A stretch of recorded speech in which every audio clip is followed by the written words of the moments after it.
gargaaraa jedhee namni gaafachuu danda'us jara jiru kan biraas obbolaan koo akkas jechuu jara qofaatu hin taane kan biraas jiru haa ta'u namni jaru maaluu na gargaaraa akka ta'e hin jenne obbolaa kootu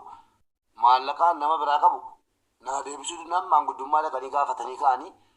maallaqni sun akka amma deebi'an jirre baranii mucaan kun duun qabu jedhanii dhibaanii dubbatan malee nama tokkoon viidiyoos ta'ee barreeffamatti fiduu hin dandeessu namni na gargaaraa hin jiru garuu immoo obbolaan koo na gargaartan maamna gargaartan jechuu koo miti galatoomaa ulfaadhaa naaf jiraadhaa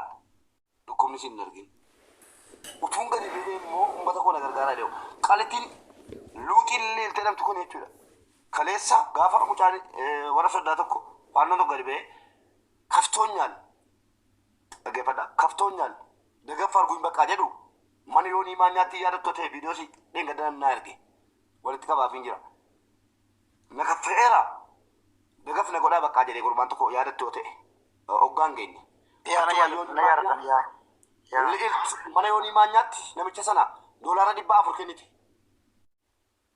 dhaggeeffadhaa waan sinni bula kaftoonyaan nama hin beekamne lafumaa ka'ee wala lafa iyyaa nama hojjetatee dhagaa cabsee jiraachuu danda'u maaf gargaarame jechuu kooti miti waa tokko hin taane jedheen inni danaanin minim maloon kun bakka kaftoonyaan dagaf arguun jedhe waa tokko hin taane na rakkadhe na gargaaraa bakka na gargaaraa waan hojjetu na beeknaa min jennaan arrabsuu eegalanii achuma yoonii maanyaa dhiyeessee uummata keenya na rakkadhe jedhee dhugaa dubbatee dukkufanne haa gargaaru jedhe birrii meeqa guurame beektu birrii miiliyoona 4 guurameefi qaalittiin shuucaaniin amma na arrabsitu kun doolaara 400 kennite dhageessanii ani koo uummata kootiin na gargaaraa yoon jedhe na kaffee yoo jedhe nama sanaa ol malee nama sanaa gadi miti kanaan fayyadamu uummata koorra karaa rakkadhee nannabee biyya bagaa keessan jira yoon jedhe uummanni kiyya kan lubbuu sanaa kennu danuun qabaan ani garuu walumaan naan galle maaltu ishee galche kun walumaa galatti laa wanni sii galchus hin jiru walumaa galatti wanni kun wanti inni maddi isaa maddi rakkoo kanaa inaaffaadha ammas immoo namoota keeti namoota namnatti cabduun nama akkamiiti namni abaluu yaa abaluuti abaluu obboleessa keeti abaluu minaamin wanta akkas jedhamu jiru rakkoon kana immoo anatu dubbanne isinii galee anatu callisuu kootu kana hundaan na ga'e akkuma namni waan haga qeensa xuriin irra barbaade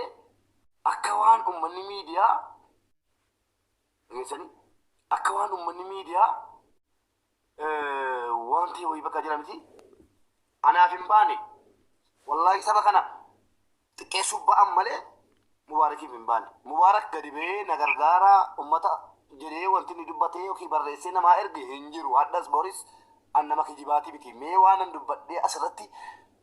wajjin qabamee kijibduudha kijibeera kunoo dhamee ragaadhaan hin jiru hin dubbanne uummata kana xiqqeessuuf qaalitti sirratti geeffame gadi achi jala deemee namni nama arrafamu koo hin gaddu arrafamu koo natti nagaamu addaan na bareera qaamni koo yoo inni arrafame yoo kana booddee jiraachuu hin danda'u. Bobee asirratti mee keessa qabata kan jaallatanii kana badaalaa jechuudha. Achi jala deemtee maal jetti faannoon Bobee faannoo miti haa information kan keessa dabarsee kenneef gwe nagamu salaamu alaikum laal mube namni information waa'ee keessii fuudhee lilti kennee warruma kaayiruuti afaanii baafatanii joonii maanyaatti kaninaa jechaa turan joonii maanyaa irratti dinnaan fuudhanii abashaayanii itti kennan malee faannoo fi amaara saba biraan koman nusirratti eenyumaan nutti jira ajaan isaan salphinni isaan duraan mubaarakii hawwan amma torbaanan kana keessa dabre kana keessa ture kanaa jechuudha adammoo ifaa bilisatti gabbaasee dubbachuu danda'u irra dibaan maaliif barbaachisa warruma kaayirotti si nyaatittu akka itti cabsu dhabnaan yaalii karaa saniitiin habashaan bulchatee jiruu fi ofii miilli jalaa guuramnaan jechuu warra ofii dubbatee iftee dubbatee si duulee sirraa milkaa'uu dhabe as beeyte oromoonis beeyte yaalii godhaa turanii guuta sitti hammatanii jiru jechuun faannoo malee ijoon faannoo waa'ee kana keessaa wanni ishiin qabdu takka hin jirtu warri itti kenne warruma kaayiroo si hojii nyaachaa si nyaachuudhaaf sitti ilkee kakaachaa ture sani kana oromoonnis beeyti garuu walitti dhugaa himuutu nama hundaa'u kokkee qabee namni sodaadhaaf callisee ta'a malee warruma si hojii nyaate warruma feemasa oromoo ofiin jiru warra budaa jechuun bulbuu warra araba gurraachaa warra nama keessaa yuusu jechuudha warra kana yoo magaalaa muu barbaachisee warra gabbee mubaarak hin dhukkubsanii jechaa ture. Hin dhukkubsanii mubaarak du'es jee warri labsisisaanu.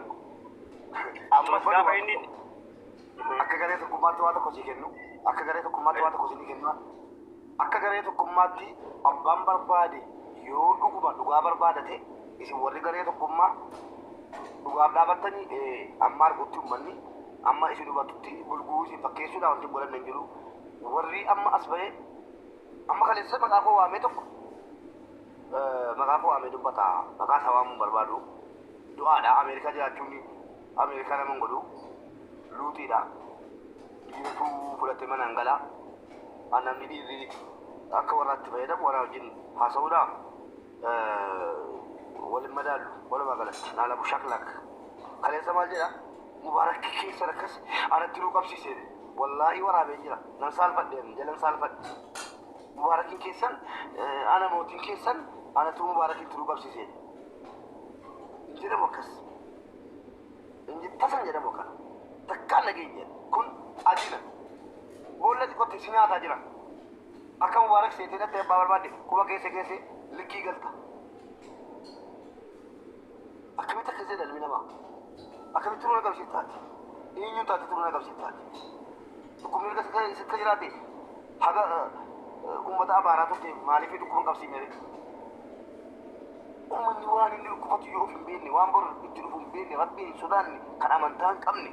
beesanii amantaa hin qabne safuu oromummaa hin qabne gadi beete nuti turuu qabsiise yeroo barbaadani nuti turuu qabsiisee jedhu eenyumee nama tokko yoo buutan namoota dhaabbatan gadi buuteen nama tokko assalaamu alaikum assalaamu alaikum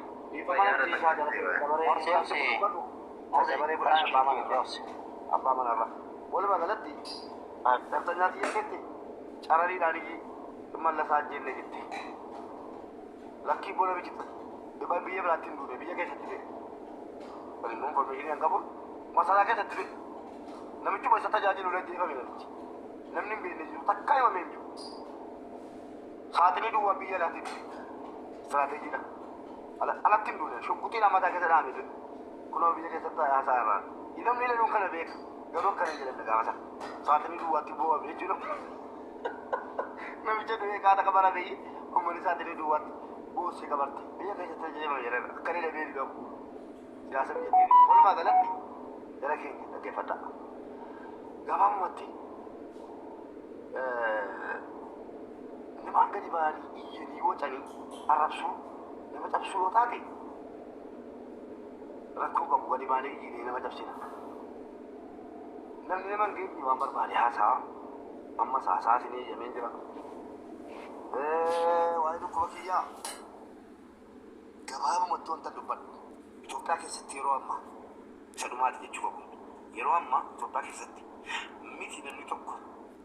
dhukkubatu qabaatu anillee na gargaaraan jennee ammas konfidensiidhaan naasa'an laphee korkutadha nam tokko na gargaaraan jennee munii dha'uu bakaan boonaa baalee abdii geetaachoo obbolaa koo warra isin argitantu mana mansuuritti dhaqee beellamate hin ta'u tun jedhu hin ta'u manni kun nama fayyisee nama ajjeesa hin barbaadu tun jedhu lakkii si bira dhaabanna wanti kun jiru jedhamee bira dhaabatan kun maa inni jaalala namni jaallatu baay'ee jechuudhaan